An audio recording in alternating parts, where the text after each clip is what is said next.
Bonjour à tous, aujourd'hui on va se préparer au bac spécialité maths avec un exercice très intéressant pour la préparation, l'exercice numéro 4 du sujet de Polynésie du 13 mars. Exercice qui a vraiment des qualités et qui a aussi des gros défauts.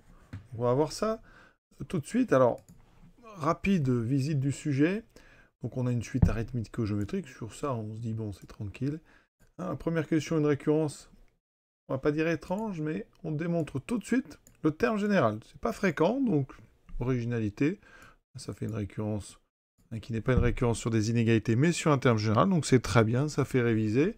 Ensuite, et là, des maladresses de sujet, d'après moi, puisque, eh bien, on nous demande de démontrer un encadrement, stricte décroissance, la convergence et la limite, alors qu'on a le terme général, donc vous allez voir qu'on peut faire ça très vite. Alors, je montrerai les différentes méthodes, ce qu'on fait habituellement quand on n'a pas le terme général, parce qu'on peut.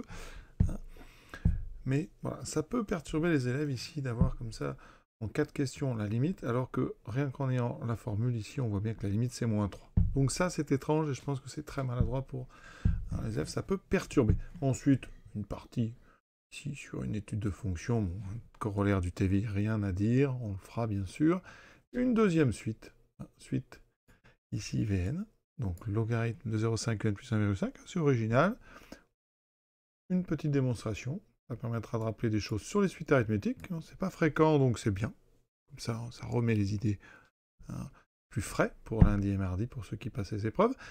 Et ensuite, 3 démonstrations qui sont, eh bien, on peut le dire, pas faciles pour un sujet de bac, surtout avec ce qu'on voit en ce moment. Donc, vraiment un sujet qui, sur la fin, a du mérite.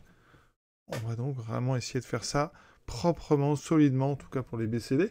Pour le début, donc, on est parti avec ces 4 premières questions et une première récurrente. Pour l'initialisation, alors, très souvent bac, c'est à partir de n égale 0, quand même vérifier, parfois ça peut être n étoile. Ici, on est sur n, donc on initialise pour n égale 0. Ça veut dire qu'ici, qu'est-ce qu'on va faire? Pour n égale 0. On va donc devoir comparer U0 et cette expression quand n vaut 0. Je calcule donc, je donne d'abord U0, c'est moins 1, c'est donné dans le texte, d'accord? Ceux qui doutent, c'est là. Ensuite, je calcule 2 fois 0,9 puissance 0 moins 3, ce qui fait, je rappelle que 0,9 puissance 0, ça fait 1, ça fait 2 moins 3, donc moins 1. Conclusion, la propriété, elle est vraie pour n égale 0. Maintenant, on attaque l'hérédité. Pour faire l'hérédité, vous dites soit n appartenant à grand N. Donc on prend n quelconque, d'accord? Mais on le prend tel que la formule marche. Tel que un est égal à 2 fois 0,9 puissance n moins 3. D'accord? Donc vous avez pris un anti-n pour lequel la formule marche. Il faut montrer, c'est l'hérédité. Donc le but, c'est de montrer que dans ce cas-là, au rang suivant, donc un plus 1, la formule, l'expression qu'on donne est encore valable. Donc ici, vous mettez juste n plus 1 à la place de n, moins 3. Et donc maintenant, comment on attaque ces récurrences? Alors, au bac, vous aurez soit une récurrence sur un encadrement, soit une récurrence sur un terme général, comme ici. Quand on a un terme général, je vous le dis, on part de un plus 1. Voilà, vous écrivez un plus 1. Vous réécrivez la relation de récurrence. C'est tout simple. Vous allez voir vraiment... Et maintenant, vous utilisez à ce moment-là l'hypothèse de récurrence. L'hypothèse de récurrence, c'est ça. D'accord? C'est ce que vous avez supposé vrai pour ce n. Donc ça, c'est l'hypothèse de récurrence. Vous l'utilisez maintenant. Ça fait du 0,9 fois donc 2 fois 0,9 puissance n moins 3 moins 0,3. Vous développez. Et il y a quelque chose qui va se passer parce qu'ici, le premier terme que vous obtenez, c'est 0,9. Alors j'écris tout. 0,9 fois 2 fois 0,9 puissance n. Ensuite, 0,9 fois 3, ça fait 2,7 moins 0,3. Regardez bien. Ici, on peut changer l'ordre puisque c'est une multiplication. Ça fait 2 fois 0,9 fois 0,9 puissance n moins, vous voyez, 3. Donc on a déjà le moins 3, on a le 2. Et ici, eh bien, on a deux facteurs. Et donc là, vous avez compris, 0,9 fois 0,9 puissance n, c'est donc 0,9 puissance 1 fois 0,9 puissance n. On a la même base, les exposants s'ajoutent, ça fera n plus 1, ou 1 plus n. Conclusion, on a donc égal 2 fois 0,9 puissance n plus 1 moins 3. Et donc, ici, c'est exactement ce qu'on voulait. La propriété est vraie au rang suivant, donc l'hérédité est vérifiée. Parfait. Maintenant, la conclusion habituelle. la propriété est vraie pour n égale 0, elle est héréditaire, donc elle va être vraie pour tous les entiers supérieurs ou égaux à n0. À 0, d'accord? Donc, elle est vraie, quel que soit n appartenant à grand N. Et on a terminé cette petite récurrence, on va dire très classique, mais je rappelle vraiment la chose numéro 1 à savoir, quand on veut démontrer un terme général, on attaque la récurrence par un plus 1. Voilà. Et si vous avez une inégalité, vous attaquez ça par l'hypothèse de récurrence. Je ferai peut-être une vidéo rapide avant le bac pour vraiment résumer ça. Maintenant, question suivante. Question B. Alors, il y a plusieurs façons de faire cette question, mais c'est en déduire. Donc là, vous n'avez pas le choix. Quand c'est en déduire, il faut utiliser ce qu'on vient de faire. D'accord? Donc nous, on vient de démontrer que quel que soit n appartenant à grand N, un égale à 2 fois 0,9 puissance n moins 3. D'accord? Donc, alors, le moins 3. Donc ici, vous avez un moins 3. Il y a une petite chose quand même à remarquer dans la question, c'est que vous devez montrer que moins 3 est strictement plus petit que un inférieur ou égal à moins 1. Donc là, il y a un strict. Il va falloir quand même faire attention. Alors, on regarde. Donc, il y a un moins 3 ici, vous l'avez là. Donc, c'est ça, je pense, qui va être utilisé. Donc, ce 2 fois 0,9 puissance n, qu'est-ce qu'on peut dire? 0,9 puissance n, c'est comment? Au départ, 0,9 puissance 0, ça vaut 1. 0,9 puissance 1, ça vaut 0,9. 0,9 puissance 2, ça vaut 0,80. Comme ça va tendre vers 0. Sans jamais valoir 0. Mais ça tend vers 0. Donc ce que vous pouvez dire, c'est que 0,9 puissance n, c'est inférieur ou égal à 1. Puisque ça vaut 1 au départ. Et c'est toujours strictement plus grand que 0. Et ça, c'est très très intéressant. Donc pour tout n appartenant à grand N, on peut dire ça. Donc, si on multiplie par 2, ça fait 0. Strictement plus petit que 2 fois 0,9 puissance n, plus petit ou égal à 2. Là, je vais enlever 3. Et oui. Donc, quand on enlève 3, ça ne change pas l'ordre. J'obtiens ceci, plus petit que 2 moins 3, donc moins 1. Et on a exactement ce qu'on veut, un, est entre moins 3 et moins 1. Et on a bien, et c'est là quand même, c'est important que vous soyez rigoureux, on a bien ici un strict qui est demandé dans le texte. Donc, au départ, vraiment, insister ici sur ce symbole. Petite remarque, habituellement, on vous demande de faire ça par récurrence. Ici, tout à l'heure, j'ai parlé des deux types de récurrence, c'est peut-être l'occasion d'en parler. Ici, on peut démontrer ça à partir uniquement de la relation un plus 1 égale 0,9 un moins 0,3. D'accord? Pour tout n. Ce qu'on fait, on fait donc une récurrence. Donc pour n égale 0, alors je ne rédige pas aussi bien que la première, c'est juste pour vous montrer. U0, c'est égal à moins 1, donc moins 1. C'est bien plus grand que moins 3, et c'est inférieur ou égal à moins 2, puisque c'est égal. Donc on a nécessité, vous voyez, d'avoir inférieur ou égal. Ensuite, l'hérédité. On suppose, donc vous mettez soit n appartenant à grand N, tel que un est bien comme ceci. Quand on veut démontrer une inégalité par un principe de récurrence, on part de l'hypothèse de récurrence. C'est-à-dire vous partez de ça. Et vous allez reconstruire ici un plus 1 à partir de la relation de récurrence qui est donnée dès le début. Donc on multiplie par 0,9. Oui, ça fait 0,9 un. Ici, ça fait moins 0,9. Quand on multiplie par 0,9, ça ne change pas l'ordre. Ensuite, j'enlève 0,3. Donc en faisant ça, vous voyez, au milieu, je reconstruis un plus 1. Ici, j'enlève 0,3, ça me fait moins 3. Ici, j'enlève 0,3, moins 0,9, moins 0,3. Et ici, donc, ça fait moins 1,2. Et moins 1,2, ça tombe bien, c'est inférieur ou égal à moins 1. Donc vous voyez qu'on est revenu sur un plus 1 entre moins 3 et moins 1 avec les bonnes inégalités. Donc voilà comment on aurait pu vous proposer de le faire sans vous donner la première formule de terme général. Donc rappelez-vous, quand on démontre une inégalité par récurrence, c'est pratique d'attaquer par l'hypothèse de récurrence et de reconstruire votre un plus 1 à partir de la relation de récurrence. Maintenant, démontrer que la suite un est strictement décroissante. Alors, ici, c'est pareil. Le sujet est un petit peu ambigu parce qu'il y a deux procédés pour y arriver, puisque vous avez à la fois une relation de récurrence et à la fois, ici, l'expression. Donc, ce qu'on peut faire, méthode 1, je vais faire deux méthodes. Méthode 1, je pense celle que le texte incite à faire, c'est d'utiliser l'encadrement. Donc méthode 1, on calcule, donc on prend soit n appartenant à grand N, et on calcule n plus 1 moins un. Donc j'utilise la relation de récurrence, 0,9 un moins 0,3 moins un. Ce qui me donne, donc 0,9 moins 1, ça me fait moins 0,1 un moins 0,3. Ici, je factorise par moins 0,1, ce qui me donne un plus 0,3 sur 0,1, donc plus 3. Et c'est là que c'est intéressant.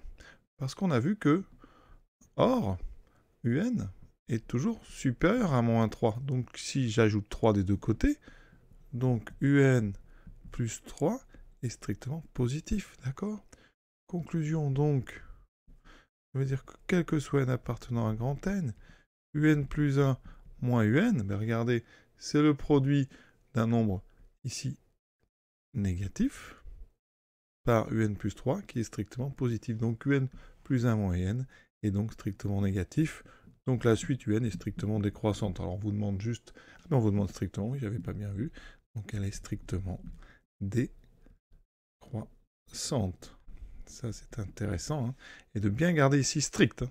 C'est très important de garder le strict. Vous voyez que là on a utilisé la question précédente. La méthode 2, on sait que pour tout n appartenant à grand N, un c'est 2 fois 0,9 puissance n moins 3. Donc ici, regardez. 0,9 puissance n, c'est une suite strictement décroissante. Quand n grandit, 0,9 est forcément strictement plus petit que celui d'avant. Alors comment on peut le dire? On peut dire que ici, donc soit n appartenant à grand N, 0,9 puissance n est plus grand que 0,9 puissance n plus 1. Alors ici, il vous faut strict pour avoir une stricte croissance. Donc on écrit ceci. D'accord? Ensuite, on va multiplier par 2. Donc 2 fois 0,9 puissance n est plus grand que 2 fois 0,9 puissance n plus 1. Et donc en enlevant 3, un est donc strictement plus grand que un plus 1. Et donc un est strictement... Ici on avait pris n quelconque, donc pour tout n appartenant à n, c'est donc vrai. D'accord? Ici, alors donc, quel que soit n appartenant à grand N, un est donc strictement plus grand que un plus 1. Donc la suite un est strictement décroissante. Voilà. Ici, la chose importante, finalement, c'est ça. Ça veut dire, et ça, c'est vrai parce que 0,9 est entre 0 et 1. Donc c'est peut-être ça qui est important à dire. Donc, et comme 0,9 est entre 0 et 1, 0,9 à la puissance n est plus grand que 0,9 à la puissance n plus 1. Alors comment on peut peut-être le démontrer? Mais regardez, si j'écris 0,9 plus petit que 1, plus petit que 0, ici, eh bien, je multiplie par 0,9 puissance n, qui est positif, eh bien j'obtiens 0,9 puissance n plus 1, plus petit que 0,9 puissance n. Vous voyez, c'est ce que j'ai écrit là, mais dans l'autre sens. Voilà. Donc deux méthodes. Je pense que celle qui était induite par le texte, c'est la une, utiliser l'encadrement précédent, d'accord, pour trouver le signe de n plus 1 moins un. Question D. Alors il y a deux méthodes. C'est pour ça que le sujet est un petit peu maladroit. Méthode 1, le texte. On vient de montrer que n est strictement décroissante. Donc elle est décroissante. D'accord ? Une suite croissante. Elle peut parfois avoir des termes consécutifs égaux. Elle peut être constante aussi. Elle est aussi ici, regardez, pour tout n, à partir de n, on a démontré que moins 3 est plus petit que n. Donc la suite, elle est minorée. Tous les termes sont plus grands que moins 3. On a une suite décroissante minorée. Donc, théorème de la limite monotone, de la croissance monotone, donc la suite un, elle, converge. Voilà. Et maintenant, la limite. Alors, on verra la limite après. Tout d'abord, je vais vous montrer la deuxième démonstration. Quoique, non, on va faire tout, ça sera bien. Donc, un converge. Vers quoi elle converge? Habituellement, quand on fait ça, on utilise la relation de récurrence. On sait que, eh bien, pour tout n appartenant à grand N, un plus 1 est égal à 0,9 un moins 0,3. D'accord? Si on appelle soit L la limite de un, en plus l'infini, eh bien ici, limite de un plus 1, c'est les mêmes termes que la suite un, mais décalé, c'est aussi L. Donc là, on passe à la limite. Par somme et par produit, eh bien à gauche, ça tend vers L, à droite, ça fait 0,9 fois L, moins 0,3. Il n'y a même pas besoin de la continuité, on utilise addition et somme, donc les règles de passage à limite, produit et somme. Donc ici, on a ça, ça veut dire qu'on a L, donc je mets ça de l'autre côté, ça fait donc 0,1 L égale moins 0,3, donc L est égal à moins 3. Voilà, on vient de trouver la valeur de la limite. Ça, c'est donc ce qu'induisait, on va dire, le texte. Mais, effectivement, là, on peut être perturbé parce qu'on a le terme général qui va nous donner la limite instantanément. Et là, ça peut perturber les élèves parce qu'on se dit, mais à quoi sert de faire baisser quand on peut avoir la limite directement? Ici, on sait que 0,9 est entre 0 et 1. D'accord? Donc, la limite de 0,9 à puissance n vaut 0. Alors, on peut aussi mettre ici moins 1, hein, d'accord. Quand vous mettez 0,1, ça permet de parler de décroissance. Je l'ai utilisé tout à l'heure. Mais ici, on aurait pu dire que 0,9 est entre moins 1 et 1, ça suffit pour la limite. Donc après, c'est évident, regardez, on multiplie par 2, on enlève 3. Donc la limite de un quand n tend vers plus l'infini, c'est donc 2 fois 0 moins 3.